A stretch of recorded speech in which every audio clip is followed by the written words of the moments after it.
آج supreme court کا فیصلہ آ گیا، تارڑ صاحب کے سوال آ گئے اور جسٹس منصور علی شاہ صاحب کا خط بھی آ گیا، ساتھ ہی نئے ڈی جی ISI بھی آ گئے۔ یہ حکومت اکثریتی فیصلے کو ماننے سے انکاری آخر کیوں ہے؟ یہ مجھے سمجھ نہیں آ رہی۔ صاحب آپ کو یاد ہوگا کہ یوسف رضا گیلانی صاحب کو بھی ایک عدالتی فیصلہ نہ ماننے کی وجہ سے گھر جانا پڑا تھا، تو کیا یہاں بھی کچھ ایسی صورتحال ہوگی کہ پرائم منسٹر اگر گھر جاتے دکھائی دیں گے آپ کو اگر عمل درآمد نہ ہوا؟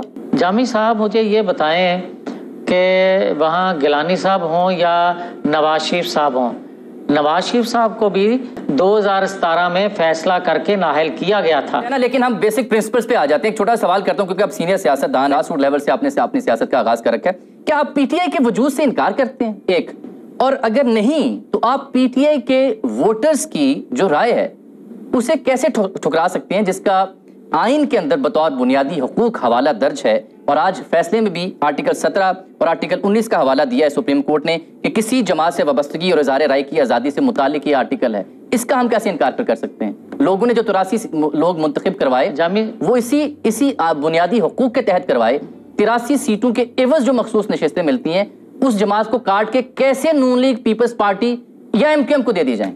رک جائیں آپ جامی صاحب، گزارش یہ ہے جو آپ نے کہا کہ آپ PTI کو سیاسی جماعت مانتے نہیں ہیں، میں سیاسی جماعت مانتا ہوں 9-10 مئی کا ایونٹ حادثہ ہونے سے پہلے۔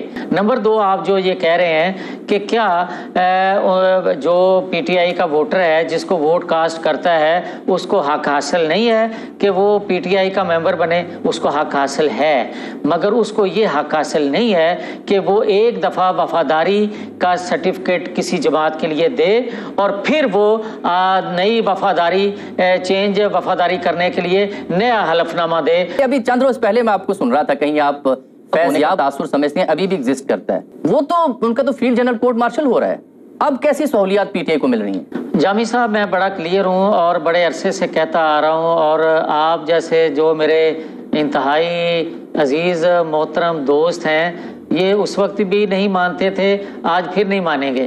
میں یہ کہتا ہوں کہ سہولت کاری عمران خان کو تھی، عمران خان کو سہولت کاری ہے۔ میں کہتا ہوں کہ عالمی قوتوں کا دباؤ ہے پاکستان کے اداروں میں بیٹھے لوگوں پر، جس طرح کے اسرائیل سمیت آپ مختلف مضامین دنیا کے اخبارات میں پڑھ رہے ہیں، سن بھی رہے ہوں گے۔ آپ کہہ رہے ہیں کہ وہ ابھی بھی فیض یاب ہیں، ان کی سہولت کاری ہے یا عالمی طاقتوں کا دباؤ ہے، جو اسرائیل کے اخبار کا حوالہ دے رہے ہیں۔ خیر وہ ایک لمبی ڈیبیٹ ہے جو موضوع نہیں ہے، 15 تاریخ کو وہ خط لکھا گیا، ابراہیم اکارڈ کے حوالے سے وہ خط ہے، ایک مضمون نگار کی رائے ہے کہ اگر ایسا ہو جائے تو پھر یوں ہو سکتا ہے۔ لیکن میرا سوال یہ ہے کہ خان صاحب تو 13 ماہ سے زائد عرصہ ہو گیا جیل میں، اور ان کے اوپر 1 مقدمہ 2 مقدمہ درجنوں مقدمات ملک بھر میں طول و عرض میں ان کے اوپر ہیں، ان کی قیادت کے اوپر بھی ہیں، تو مقدمات تو ہیں جیل کے اندر، تو وہ ہیں۔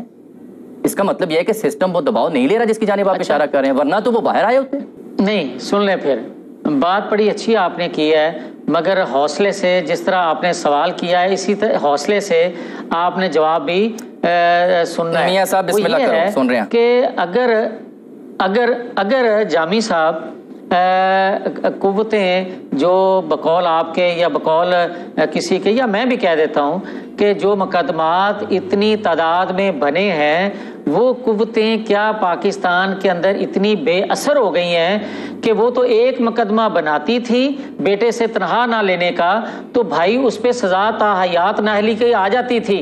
یہ کیسی با اثر قوت ہے، با اثر ادارہ ہے بقول آپ کے کہ درجنوں کیسز بن گئے، جیل میں وہ ہے مگر 9-10 مئی کا فیصلہ نہیں کر سکتے، مگر اس پہ آج تک کوئی سزا نہیں دی جا سکتی۔ میاں صاحب ایسی بے اختیار حکومت میں رہنے کا فائدہ کیا ہے؟